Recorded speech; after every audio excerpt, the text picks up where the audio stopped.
Now at 6, low water levels at Cheney State Park forced the city of Wichita to consider citywide water restrictions. Plus, Wildcat Glades holds an adult insect collection and display program. And the Miami Elk Lodge hosts a Jerky Turkey Olympics fundraiser for the Miami Animal Alliance. The 4 states' most watched news starts now. A homeless man is now charged with felony kidnapping after allegedly grabbing a child at Joplin's Third Thursday last month. This is KOAM News at 6. I'm Tanya Bach. Police say a 5-year-old girl was by a bounce house near 3rd and Main when 28-year-old Johnny Earhart grabbed her. The girl's mother and bystanders confronted Earhart and prevented him from getting away. He was then arrested. The child was unharmed. Earhart also faces charges in McDonald County of felony vehicle tampering from an incident in January. Well, the rain seems to be coming and going this evening. Meteorologist Chloe Arrow joins us for a first look at the forecast. Yeah, so earlier this afternoon we had a severe warm storm, but that has since dissipated. The biggest thing is the amount of rain that we're seeing. Lots of widespread rain just west of Yates Center, down in Howard, as well as Fredonia. You guys are seeing a lot of that widespread rain, which is really much needed considering the drought conditions that we're in. A little further south too, we had a heavier band of rain, but just in the span of past 10 minutes that has dissipated quite a bit. But those temperatures have also gone on the decrease as well. Temperatures even into the 60s in southeastern Kansas. Now coming up here in a bit, we're going to talk about quite a bit. We'll have a little more details on the summer storm pattern that we're continuing to see. We also have a warm and muggy week ahead, and then I'll have the details on the next storm system. That's all coming up here in a bit. Back to you, Tanya. All right, thanks, Chloe. We know everywhere needs the rain, and we continue to track the impact the drought has had on Kansas. Cheney Lake, where Wichita gets more than half of its water supply, is about 76% full. Brandon Stitt has been asking questions, finding out how much it would take for the city to finally impose restrictions. Concerns about the water level of Cheney Reservoir haven't been an issue since the summer of 2013, but with the current drought, those concerns are back on the table. Wichita gets 60% of its water from Cheney, and its level guides the city's drought response plan, which does affect you.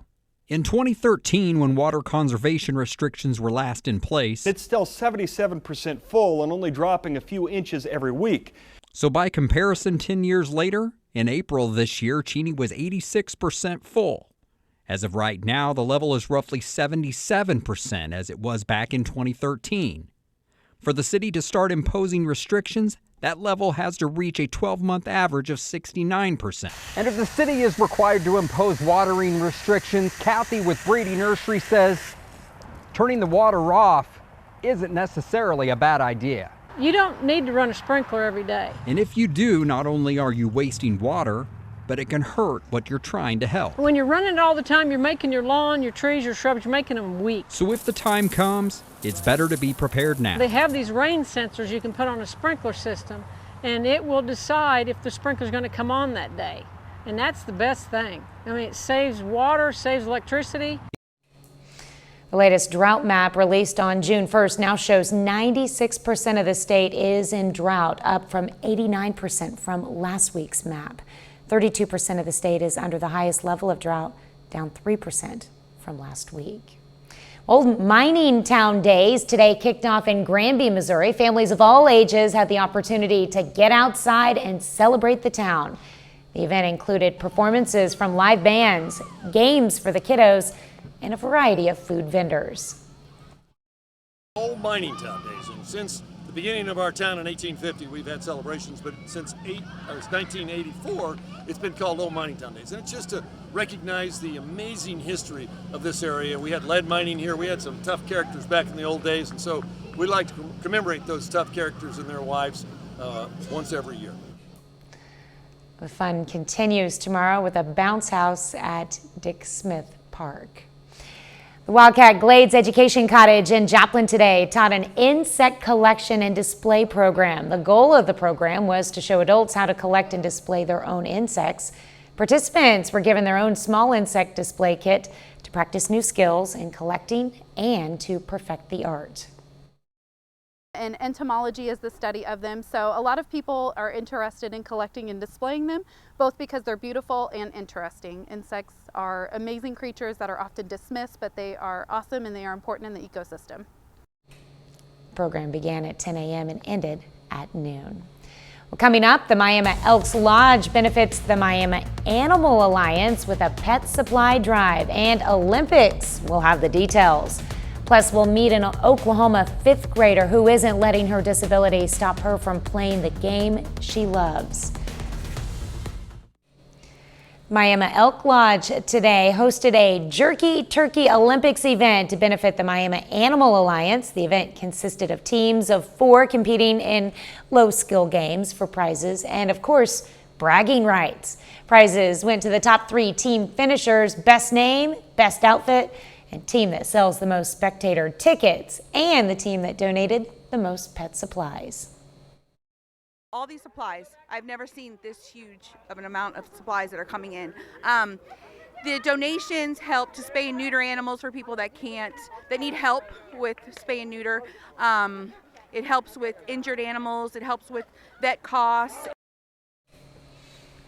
The event began at 1 p.m. and will end this evening at 7 p.m. An Oklahoma fifth grader is an avid softball player despite the amputation of one of her legs. She's bonded with a college player and says the older athlete inspires her. Nikki Marker has their story.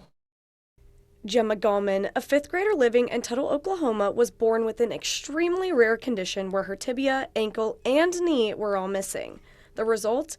An amputation of her right leg at only 9 months old. Although, that has not stopped her in the slightest. She's more of a, I'll show you with my actions instead of my words. In addition to starting softball at the age of 4, Gemma loves to attend Oklahoma softball games. A particular player in the 2021 World Series caught her eye. As Mackenzie Donahue leaped into right field catching an almost unattainable ball, Gemma was hooked. She put a lot of effort into catching it, so she was really excited that, I don't know, that's why she really liked Mackenzie, because she gave a lot of effort. Sharing the same hitting and pitching coach, they were able to meet in person. 2 years later, Donahue is now an infielder for the University of Tennessee. Their friendship sustained through the transfer, and Gemma and her family even got to take a trip to Knoxville to throw the first pitch at the Lady Vols game. I was so scared. My heart was racing, but it was kind of fun after. Did it help that Kinsey was catching it for you? Did it help calm you down? Gemma's mom, Tamara Gallman, says her daughter is encouraging her every day. Because, you know, there's times in your life where you kind of be like, I can't do this. You know what I mean? But then I can't, because I have a kid over here who I constantly tell, we don't say that. We don't say we can't. She speaks highly of Donahue. Despite being a busy Division I athlete, she still makes time to support Gemma. So she kind of connects with her on a different level so that she really feels like that's someone she can talk to, which is, I think, is absolutely amazing. Many are amazed by the relationship between the two, but Gemma doesn't see herself as different from anyone else.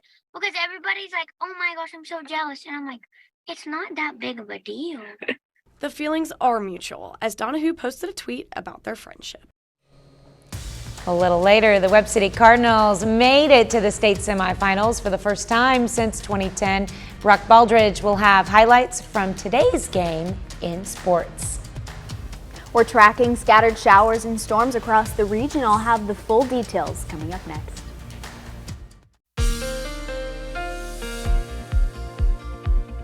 Well, we've been tracking those scattered showers and storms across the board, one of which was severe warned at one point, but thankfully that has dissipated quite a bit. Let's take a look at our Indigo Sky Casino and Resort just west of Seneca, Missouri. The parking lot still have a lot of rainfall left over, and we're not complaining from this by any means because it is much needed with the drought. Here's a look at our live radar right now. We had this one main area right here over by Independence is where we had that severe warned storm. So this system has dissipated quite a bit since the earlier afternoon hours around 2 or 3 o'clock. So we have dissipated quite a bit, which is really good. So we're just seeing the remnants of the rainfall. And we're also seeing a couple more scattered showers and a couple isolated cells up in southwestern Missouri, and so a little further down south we're seeing some more widespread rainfall as well. But as that rain continues to pour down, we're seeing those temperatures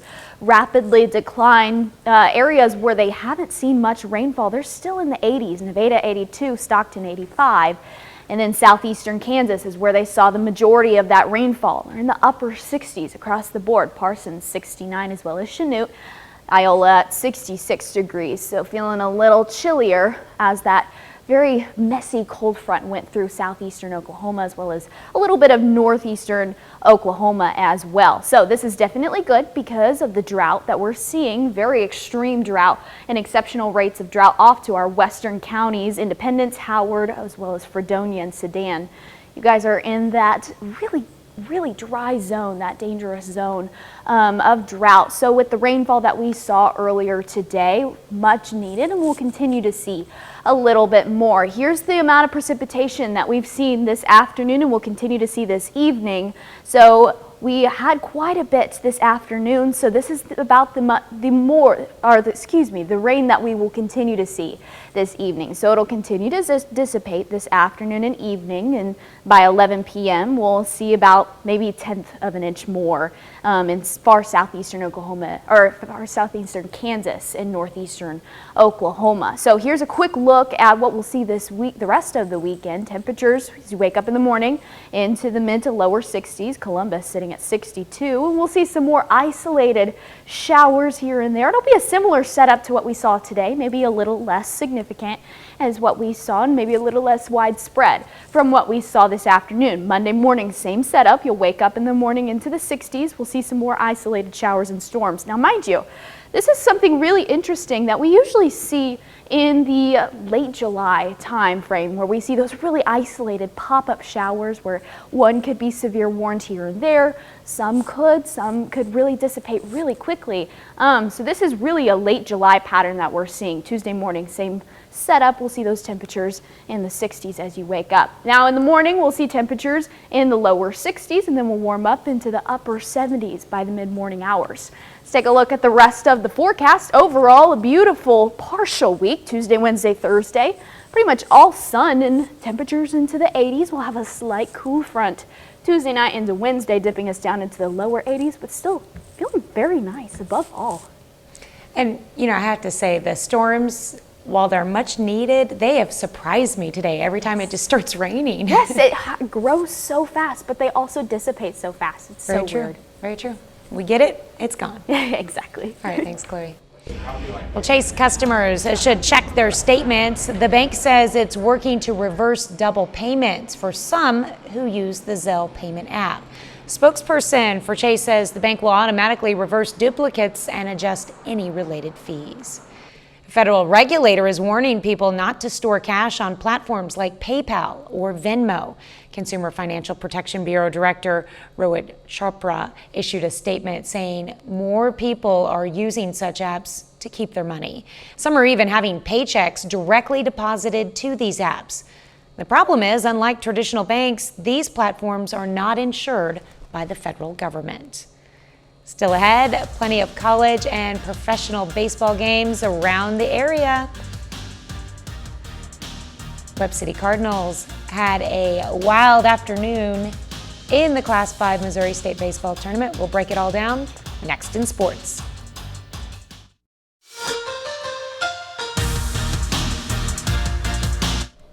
Well, the Webb City Cardinals made it to the state semifinals for the first time since 2010. On Friday, Webb City lost to St. Francis Borgia, but today the Cardinals can still finish their season on a high note and compete for third place in state. So here we go in Ozark, Missouri at Sky Bacon Stadium. It's a Class 5 third place game. Webb City going up against Fort Zumwalt South. So we picked things up in the fourth inning. Fort Zumwalt South up 1-0. Sean Hunt throws down to second base. Sam Weller keeps the tag on him and he's out. So fast forward to the top of the seventh now. 2-0 Fort Zumwalt South. No offense for Webb City all day until William Hayes with the two-out line drive up the middle. Drew Vonderhaar scores, and the runner at third is safe. That's important, or else the game would have been over, but Webb City gets on the board down 2-1. Next batter, Gage Chapman, puts the ball in play. Shortstop bobbles the ball. He's safe at first. Andrew Elwell is safe at home plate, and all of a sudden we're tied up 2-2. We're going to extra innings. Top of the 11th now, bases loaded. Sean Hunt flies it out to left field, but here comes Gabe Chapman tagging up, and he will come home, turning on the Jets. The play is not in time. The Cardinals take a 3-2 lead thanks to the sac fly by Sean Hunt. But Fort Zumwalt South showing some fight. Bottom of the 11th, bases loaded. Connor Hinkie keeps it fair. 1 run scores to tie. The second run scores after the umpire calls interference. And that's how the ball game ends. Fort Zumwalt South walks it off. They beat Webb City 4-3 in 11 innings. However, the Cardinals finished in 4th place in state. And the Kansas City Royals and the St. Louis Cardinals are both in action this afternoon. The Royals are home against the Rockies. The Cardinals are on the road against Pittsburgh. Let's start things off in St. Louis, going up against the Pittsburgh Pirates, who have been off to a surprisingly good start this year. This game is still in progress at the moment. The Redbirds are down 4-3 against the Pirates in the 8th inning. Cardinals are in danger of losing that series. Kansas City, on the other hand, are hosting the Colorado Rockies. Big first inning by the Rockies in this one. Royals lose to Colorado 6-4. Kansas City will look to avoid the sweep against Colorado tomorrow afternoon.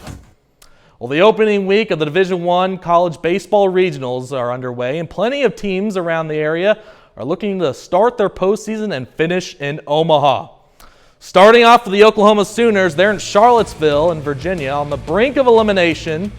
OU takes care of business. The Sooners beat the Army Black Knights 10-1.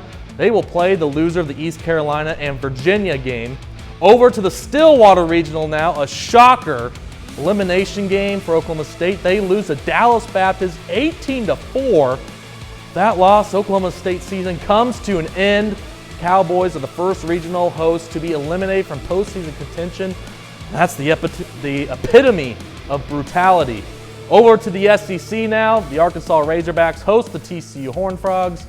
In Fayetteville, the Hogs are only 2 wins away from advancing to Super Regionals.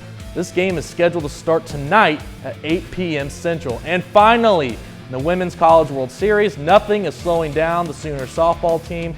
Dominating performance once again. OU wins it over Tennessee 9-0 in 5 innings. And yeah, at Ozark, Missouri today, it was a hot one, but Webb City, they showed some fight. they were only 1 strike away from being eliminated, and that was a long ball game. 4th in the state is nothing to be ashamed of. Absolutely, that's for yes. sure. All right, thanks, Brock. We'll be right back. An iconic toy company releases a new doll collection to celebrate an upcoming movie. Mattel is bringing out a new collection of Barbie dolls in partnership with the Barbie movie. The new line matches what moviegoers will see in theaters as they go through Barbie Land. Lots of new Barbies and Ken will roll out in various ensemble outfits like the Western outfit, President in pink, Ken in beachwear, and disco jumpsuits. Oh, how fun. Hey, I got a little trivia fact about Barbie. Did you know that Barbie and Ken were never actually married? Wait, really? What? And they broke up in the early 2000s, and she dated a doll named Blaine. Stop. Wow. Yeah? Oh my Yeah, there you goodness, go. my True childhood fact. shattered. True fact. Shaken. Wow. Shaken for real, yes. My goodness, I didn't know that. Yeah. Interesting. Wow. A little bit of a Barbie connoisseur. That's weird. I know. I have all boys, but you got to raise them right. Exactly. they will not be going to see a Barbie movie. I have to see that with somebody else. Oh man, there you go. Well, at least you're seeing it. Yeah. That's good. Awesome. Any more storms later tonight? Yeah, so a couple of isolated showers and storms throughout the evening. We'll see the same setup tomorrow as well as Monday, and then a beautiful week ahead. Final sports note, the Joplin Outlaws are playing tonight against a non-Mink League team, so that game, as always, will start at 7 p.m. and we'll update you with that with the final score here tonight at 10. All right. That's our time for now. Thanks for making us a part of your night.